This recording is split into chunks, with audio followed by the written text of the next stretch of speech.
welcome to today's webinar, Records Management Out of the Box with M365, Myth or Reality. And this is part 3, the final part in a 3-part series.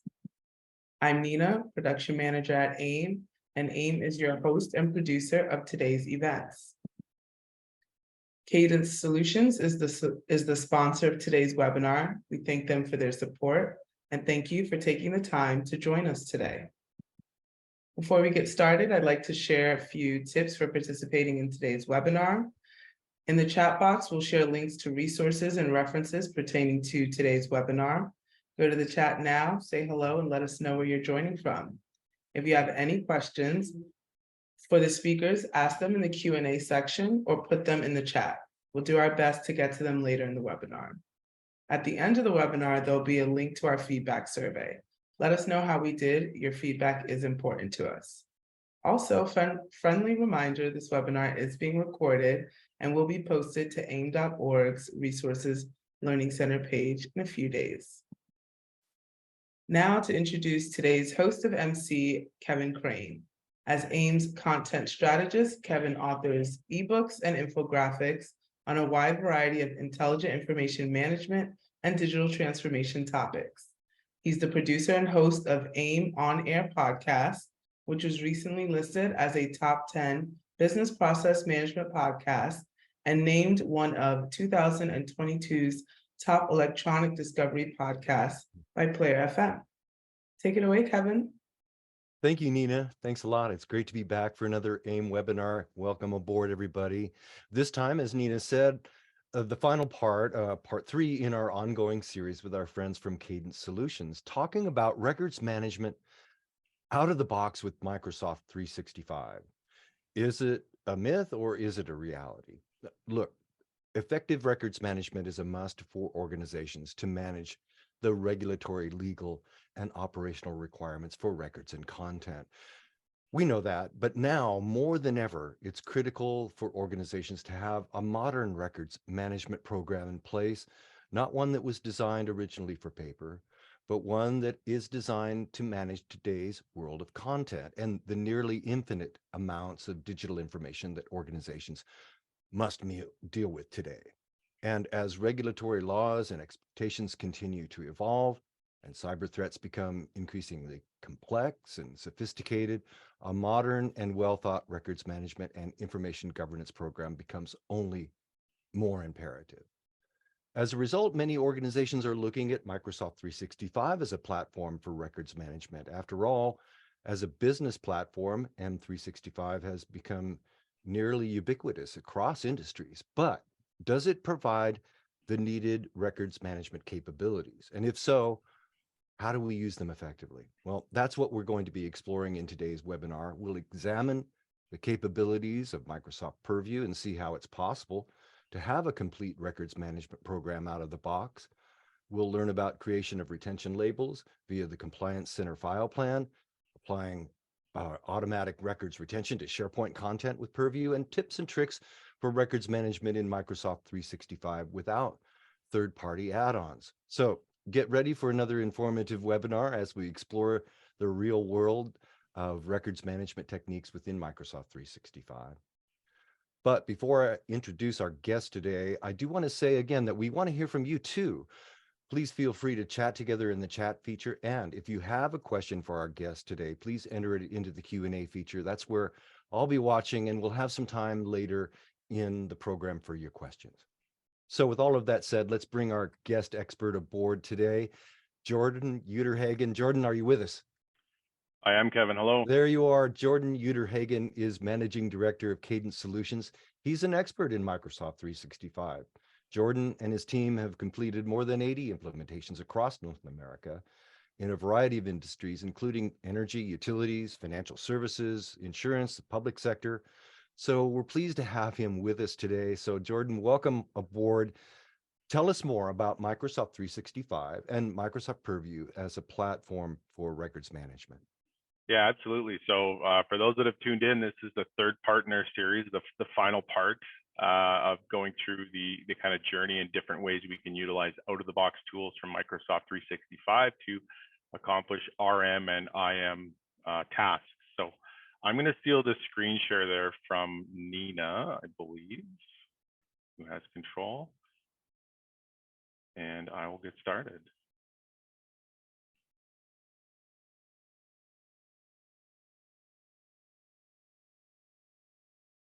So let me know if everything's looking okay there, Kevin. That is looking great. Thank you, Jordan. Excellent. So if you've been along for the journey, you know who we are. I'm not going to go into the whole sales pitch on new Cadences. We're a Microsoft partner. We're a content AI partner specifically, which is the content services boutique partner offering that you need to be invited to from Microsoft. So that is the I guess the status we have with the mothership there. In terms of going into the presentation today, the one thing I want to focus on, and the one thing we get asked constantly about, is licensing. The licensing, I guess, matrix from Microsoft is very complex, and that ends up becoming a downstream issue when you go to perform an RM or IM project, because you may not be adequately licensed at the level you need for the functionality you require. So the demonstration today will all be based on E5, Office 365, or O365 licensing. So there is M365 licensing, there is O365 licensing. Essentially, the short story between both of those is M365 gives you more corporate things. Windows licensing gives you a lot of security, more features like Windows Defender and things that are rolled out more from an IT capacity. The key when we go through and roll out a records management project is it really comes down to one thing for users. Where do I put my stuff? That's all they really need to know. When they put their stuff in the location, in this instance, a document library and a SharePoint site, you need it to inherit the retention label onto the content, the documents that are turning into records when they put their stuff in that place. E5 is the capability to do that underneath Microsoft. If you have E3 and you're a large organization, and by no means will you be upgrading to E5, you can go get the Information Protect and Govern add-on license for those users that will be participating in records management. So this is a key question we get all the time in discovery calls when we were at a bunch of different conferences the last couple of weeks with AIIM and an M365 conferences. What license do I need? And one of our questions that's going to pop up here shortly is essentially, what license do you have today? So if you can launch that poll, Nina. Absolutely. Launching.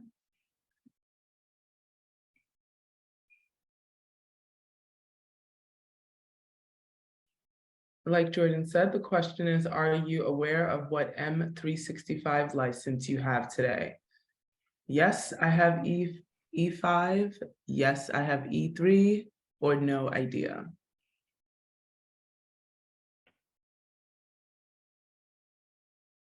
So while that poll is being populated, the main one we're looking for here from a records perspective is the ability to go through and apply retention policies automatically onto content.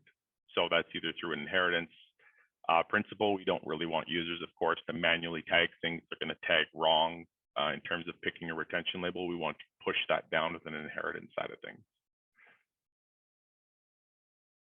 Okay, we'll be closing the poll shortly, so hurry up and vote.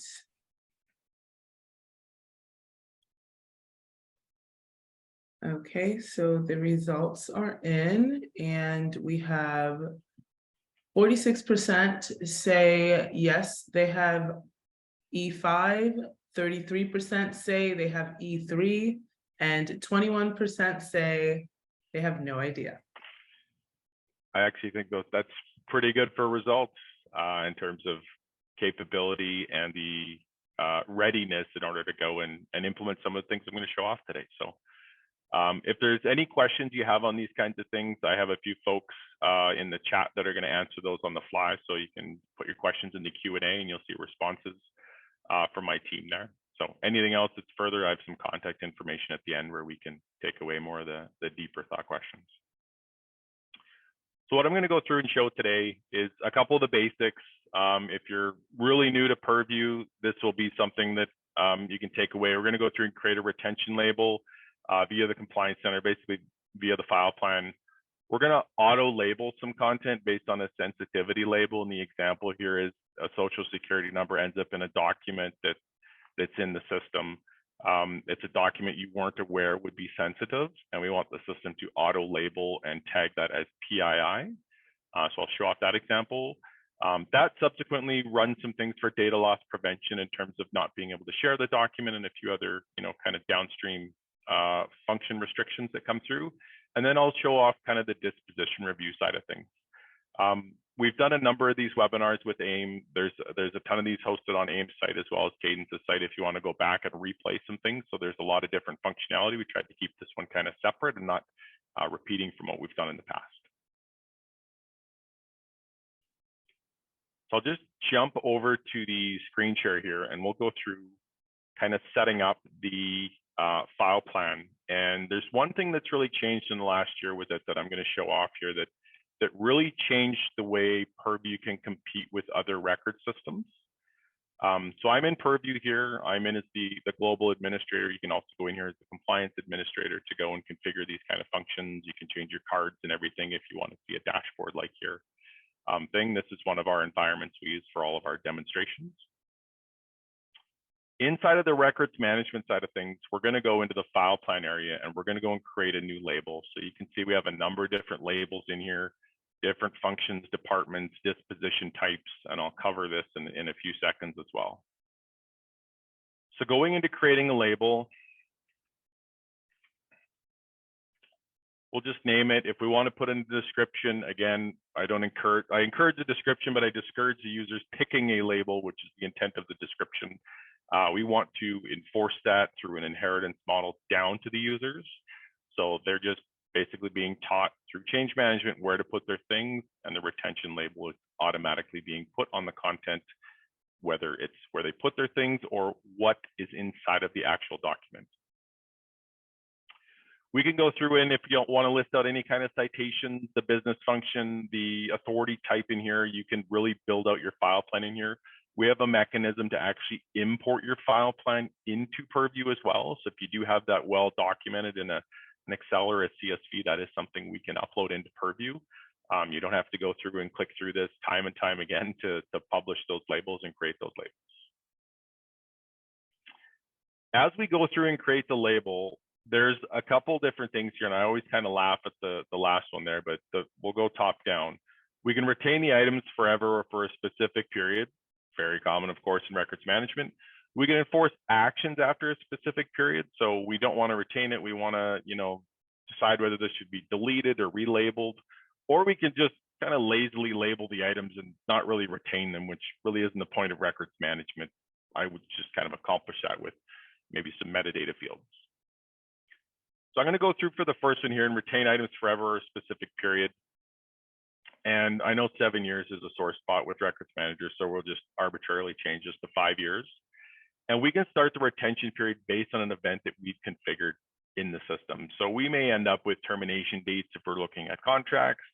If we're looking at maybe something in the benefit space, it could be a benefit year. And we can build out all these different event types so that we can actually go through and connect the pieces of that case closure style of records management. And that's the piece that's really the trick in Purview, is getting that case closure to work. It works very well with the, Great Date Plus, the base records management functions. But when you get into that dynamic closure, there are a couple of tips and tricks you have to go through here to make it work, and that is on the event type side of things. So let's say we're going to do a termination date plus 10 years, and we want to go through and retain the items even if a user deletes this. Now, if you're not familiar with this, there is something called the preservation hold library inside of SharePoint. And what that'll do is you can actually let your user delete, in air quotes, the document out of the system, and it'll actually be kept in what's flagged here as a secure location. That secure location is the preservation hold library, and that library is an area that you can go and perform your disposition later on it. So if a user wants to go through and kind of do a cleanup activity, where they don't want to see some of the legacy archived or stuff that should have been archived, They can go through and remove it, and it will sit in the preservation hold library that still lets you go through e-discovery if you're going through a legal hold or anything. If we select that option here, so we'll say retain the items even if a user deletes it, we can do a couple of different things. So the usual things are we want to delete this automatically. We want to start a disposition review, and this, for clarity, is an out-of-the-box purview disposition review, and I'll show that in a few seconds as well. In that, that's going through and assigning the reviewers, assigning the approvers, and assigning the stages in here to go through and actually perform the approval before destruction of that. One of the things that there was a struggle with from Purview in the past was the ability to dynamically do that based on some content.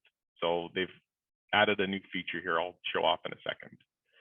The other one is you can change a label. So if you do have one of those retention schedules that's maybe a little more old school, where you have superseded and obsolete, you have active, semi-active, archived, and then you're going through the destruction and you're not really having a lot of success getting the new retention schedule approved, you can actually start to daisy chain labels to each other. So we can start with active, we can move it to inactive. When we move it to inactive, we can do something else with the content. We want to move it sites, move it libraries, tag it differently, lock it down. That's all possible out of that. Now, the feature they released recently within the last 3 to 6 months was the ability to run a Power Automate flow when the retention periods hit. This is what we've been waiting for as an implementer for quite a long time.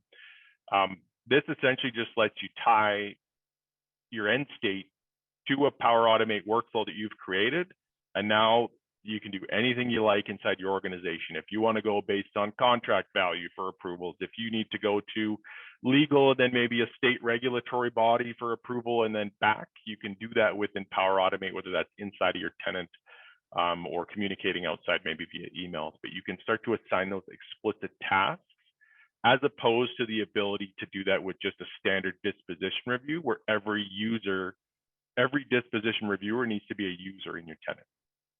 So the Power Automate flow really opens up a lot of capability and flexibility in doing that approval at the end of the retention cycle. This matches other systems like OpenText, OnBase in their records capability.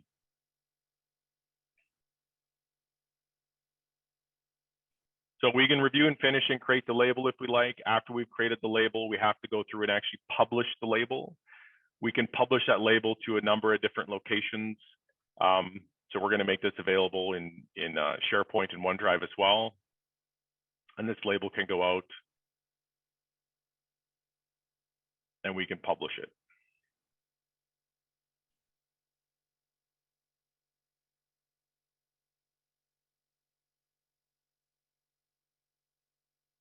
We can turn this on for mailboxes in this instance.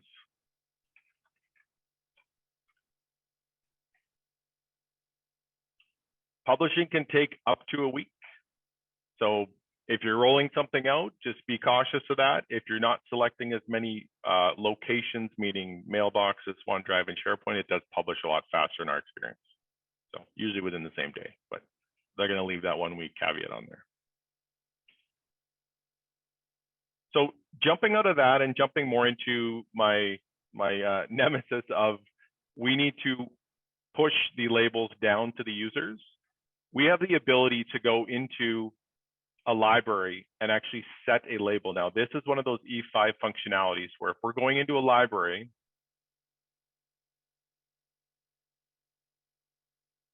we can actually set apply label to items in this list or library. And we can choose one of those labels that we've created. So I'm in a procurement library. I'm going to just select the statement of work instance here. And this can be applied automatically to everything that's new and put in the library. And if we're doing a backdating project, if you have content in SharePoint that you want it to go back through and actually tag the existing items, you can go through and label the existing items in the library with that as well. So this is already labeled, so I'm just going to hit cancel on this, but I wanted to show that off. So when you go back and look at the recording and you want to push inheritance down to the content in here, that's where you can do that.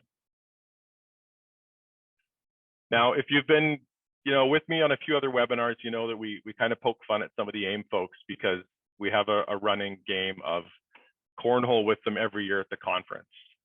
And I'm going to put in a document here. It can even be a picture. And I know Jess is on the line here. So this was the cornhole game we played with AIIM this year at the conference, which Jess, as you know, we won 21-3. So Jess is sitting here in the corner. So Cadence is still the reigning champs here. And this picture is now a record in our system. So this was automatically tagged with the retention label here. And because we've tagged it with the retention label, our rules can pick up later for the events that need to go and perform the disposition of this.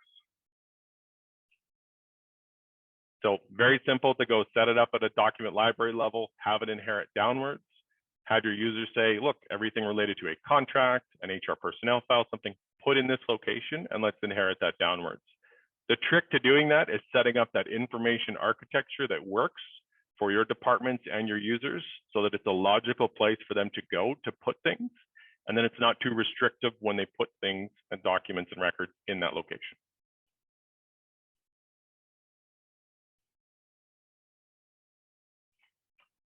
So I'm going to jump over to the disposition side of things. And we have a disposition already queued up here for major incidents that have occurred in the organization. So anything that's a major incident that we've run through two sources right now, SharePoint and OneDrive. Those are the two sources. And we have about 10 items that are up for disposition. We have the author, the location, and the name of the actual record that's here. If we want to take a preview at this, we can simply select this. You have to select the document name. It's very picky and usually kind of trips us up as well. And I'll load the preview here on the right-hand side. Anything that's in this state is going for approval. And we can, as an administrator, go through and approve the disposal of it, relabel it, extend it, or even add reviewers if we'd like to do this.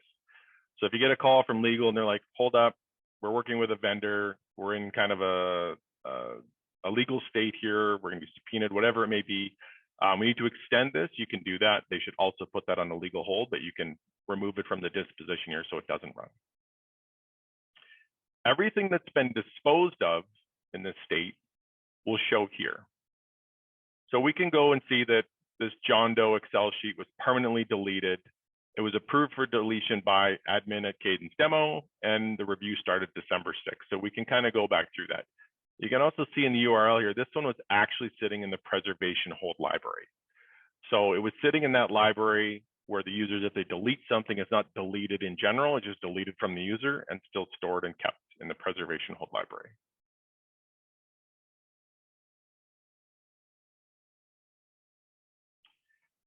Inside of here, if we want to go through and actually approve a disposal, add reviewers, that's all things you can do right from within here. So we want to add Lee as a reviewer.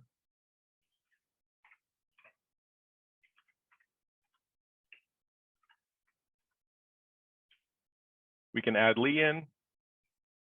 If we want to go ahead and I'll just pick a different one here and actually approve the disposal of one, we can hit the button here as well.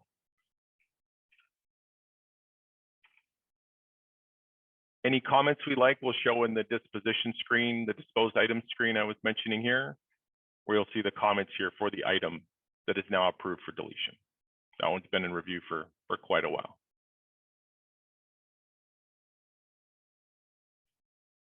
So I've kind of shown the start, a bit of the middle there in terms of classifying a record, and then the very, very end in terms of post-review when you're going through and disposing an item. There's one other trick I want to show off because I was at an event last week for a Records Management Association, and we started talking about sensitive info types. And even though I've given a portion of this demonstration many times, they were unaware that this was a function that could happen. So I'm going to upload an employee data sheet into an employee's onboarding documents folder. So everybody that onboards here at Cadence, we get a data sheet on them. It contains their emergency contact information, their address, all that kind of stuff. This happens to be under Kyle Lowry's onboarding area. And if I open up this information sheet, right now it's blank. So it's not actually labeled with one of our sensitivity labels that are eligible. So we have PII, confidential, and public. Now you can default those as well for the library and any content you put in. So I'm going to put in a fake SIN number or social security number. I'm just going to page down here or tab down and type a few things here and let the system pick this up. So within roughly 10 seconds, you'll see that tooltip come across the Word Online section there. It says your organization has automatically applied the sensitivity PII. Now, when it does that, you can go through data loss prevention and do a whole bunch of different things. We can restrict sharing on this document. We can restrict who accesses this document, whether it's the owner, the creator, other people in the actual library that have access. Really, you can fire off all the other rules you want based on pattern detection. This is a built-in feature from 365, and this is a major separator of the Purview stack with sensitivity labels and other record solutions. I've been doing records management projects for about 15 years. This was my moment, my jaw-dropping moment with M365, where it really started to change things.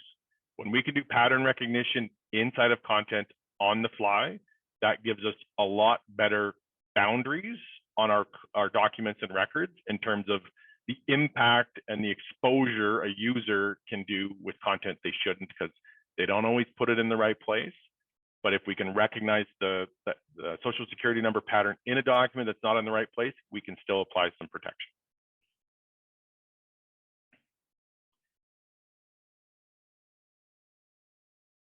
So as we go through that, we can see this image or this document contains sensitive information and some commands are not available. So we have instilled the restrictions on things like sharing, that we're not allowed to go outside the organization now or share this with other individuals because of the sensitivity label. If you want to downgrade the sensitivity label, you can specify that your users need to actually give a reason that it's changing. So if they're going to remove it, you can give them the ability to do that, give them the ability to not do that, and give them a reason if they do want to actually go ahead and remove the sensitivity label. So I know we're coming up on the 30-minute limit there, Nina and Kevin. So I'll maybe flip it back over to you folks. And it looks like there's a ton going on in the Q&A as well. I think you're muted there, Kevin. Right buttons. That's great. There we go. Thank you, Jordan. Thank you very much. We do have a ton of questions coming in, Jordan. That is Jordan Uytterhagen, Managing Director at Cadence Solutions.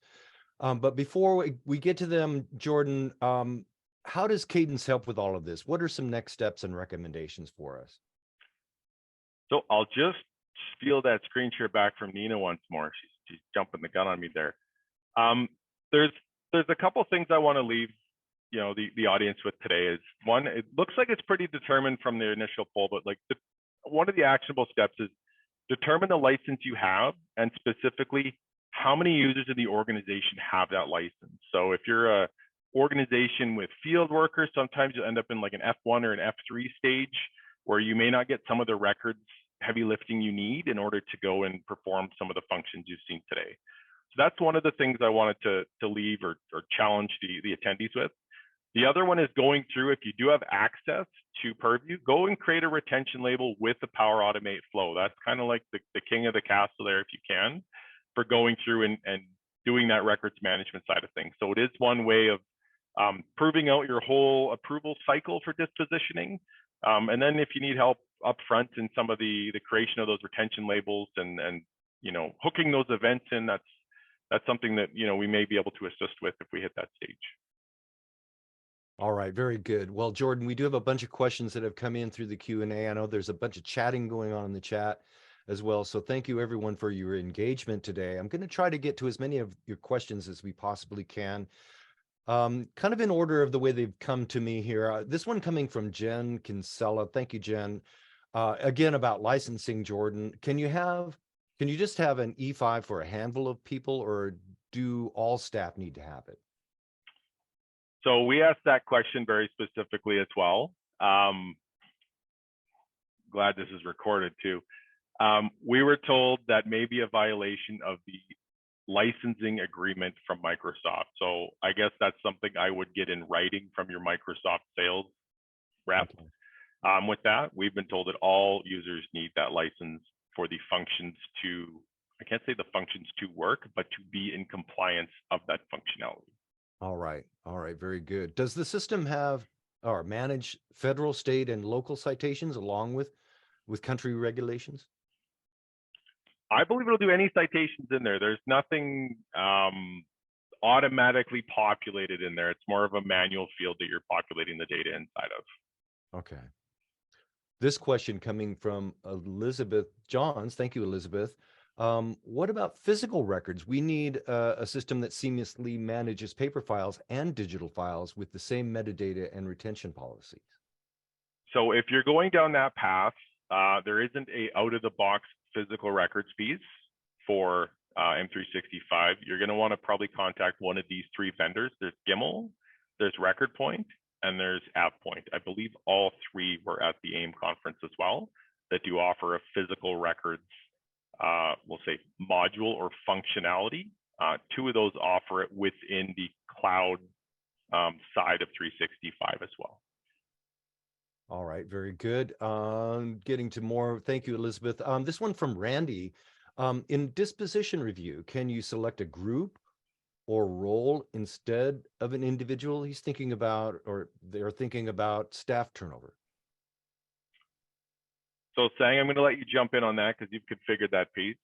Oh, for sure. So for the disposition review in Microsoft Purview, you can always you can assign a group. So mail enable security group is what they support. So that as long as you have those like users within that group, if there is a turnover, as long as there's other people within that group, they will be able to perform the review. All right, very good. Daniel is asking, how do you create adaptive scoops? I'm not familiar with adaptive scoops. How do you create adaptive scoops? Probably a typo. It's probably scope, adaptive scope. Scoops. So, Sang, do you want to jump in on adaptive scopes? That's why you're the expert, Jordan. All right. For sure.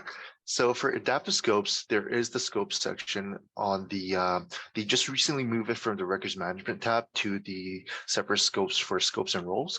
And within that place, you can just easily create a new scope. And when you create a new scope, you can define the M365 users or SharePoint sites or whatever the conditions are for that scope, and apply those to the retention policies or label policies so that they are leveraged. Yeah, right there. What you really need to worry about is the non-adaptive scoops. Those are a problem. All right, thank you.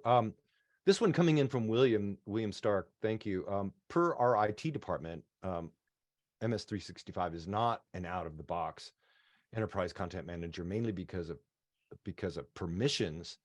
IT will not grant non-IT employees that do records management. Can you elaborate on these permissions? So I think we were probably in conflict with IT is getting access to the compliance center or the Purview portal area as a non-IT person. We do get some friction when we come in to do projects on that.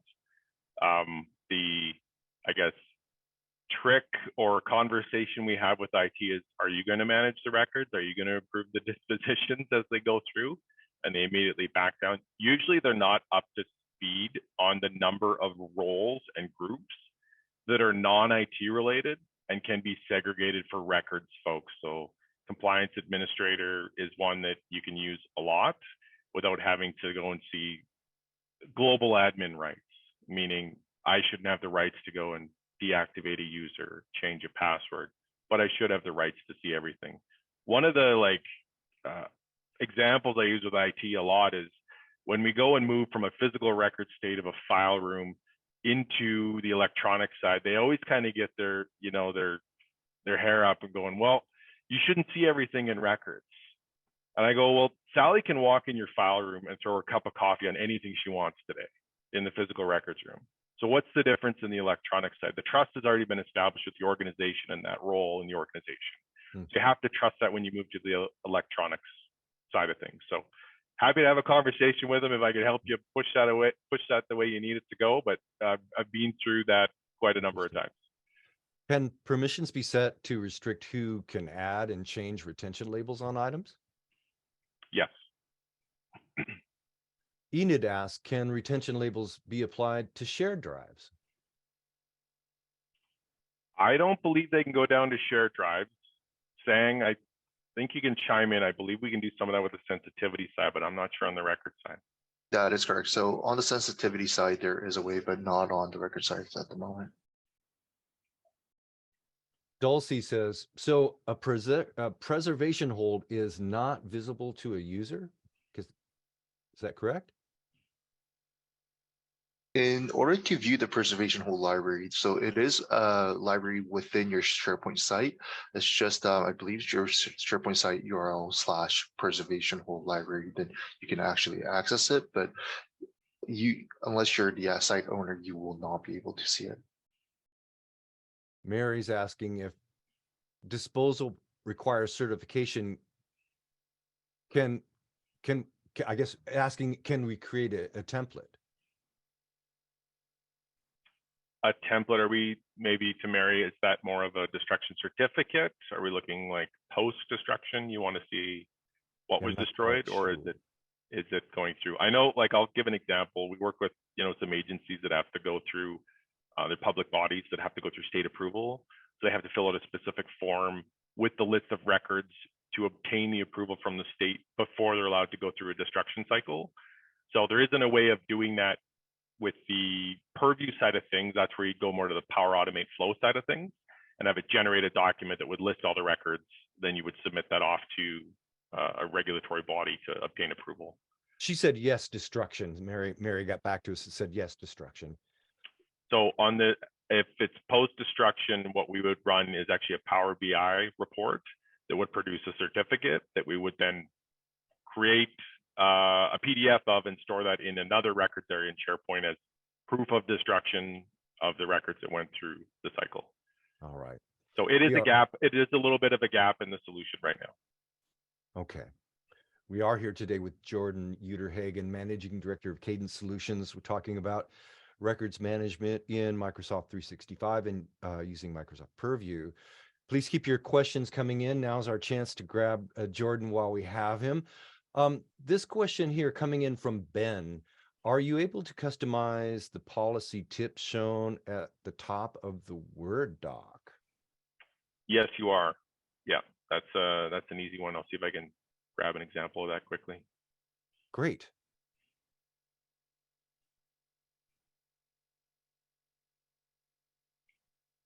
And I guess while Jordan's grabbing that, I can answer Tyler's question about how long will a record sit in the preservation hold library. It will sit as long for the retention period that you have set up for that label. All right. Do you have that for us, Jordan? Just working on it. One too many clicks. Yeah. I'll go on to the next one there, Kevin. And all right. I'll well, while you're bringing that up, please do. I think that's a good example. Now, Jen Coast, thank you, Jen, is asking, do you have any information about how SharePoint does with long-term preservation, or should we plan on using another system like Preservica?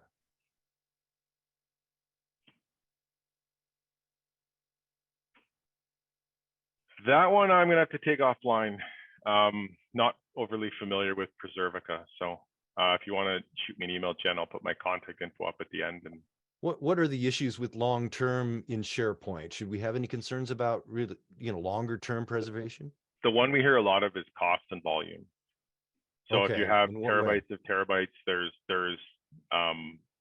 based on your licensing model, there's limits, and when you surpass those limits, it starts to accelerate. Now they are working. We're under some NDA stuff here, so I can't say too much, but they are working on different licensing models and products to archive things out of SharePoint at a lower cost. That is an important thing to consider in your plans. If you have plans for very long-term preservation, that should be part of the strategy that you're thinking of now. Absolutely. Yeah. Yeah. That cost model, you do need that good relationship with IT as they go and negotiate the next, licensing agreement with Microsoft on what your AIIM plans are. If you're going to go and onboard a bunch of backfile scanning, or you found a dusty file share that you have to migrate in, it's going to drive those volumes up and can put Right. you into a different cost model. Kevin is asking, for those event-driven retention periods, does Microsoft 365 have an API to different systems? In other words, for example, Workday to populate term date of employee, for an example? Yeah, we've done that stuff in the past, Kevin. What we'll utilize is, I guess to cover the HR scenario, is if all the documents for an employee are going to be stored in SharePoint, it will be when does the doc set or area get created for that employee. So that is the hook to Workday or Dayforce or whatever the HR system is, in order to pull that information out. That can be done with the Power Platform, and create the appropriate container for Jordan, the employee, and all the documentation to go in there. So yes, it's possible, but there's a when do you trigger the storage aspect? Usually it's upon either acceptance of a job. Some even do it with candidates. They want every candidate to have an area where they can store content. Daniel asks, is it possible to auto-apply a retention label by applying one or more managed metadatas to items? I'll let Sang jump in on that one. Yes, so you can for sure. So for the auto apply policy, you can leverage what is called a keyword querying language within Microsoft, that you can use those managed metadata as a condition for your query to apply them. So yes. Okay. Isaac is asking about workflow. Do you have any information on creating workflows in SharePoint, especially workflows around approvals? Does your organization provide this service? So yes, we do that. It's through the Power Platform, Isaac. So I'm going to put up some contact information here at the end, or maybe one of my colleagues can type in my email address in there. But we can help you with that if you're looking for that. But it's essentially now been carved out of SharePoint and moved to the Power Platform by Microsoft. All right.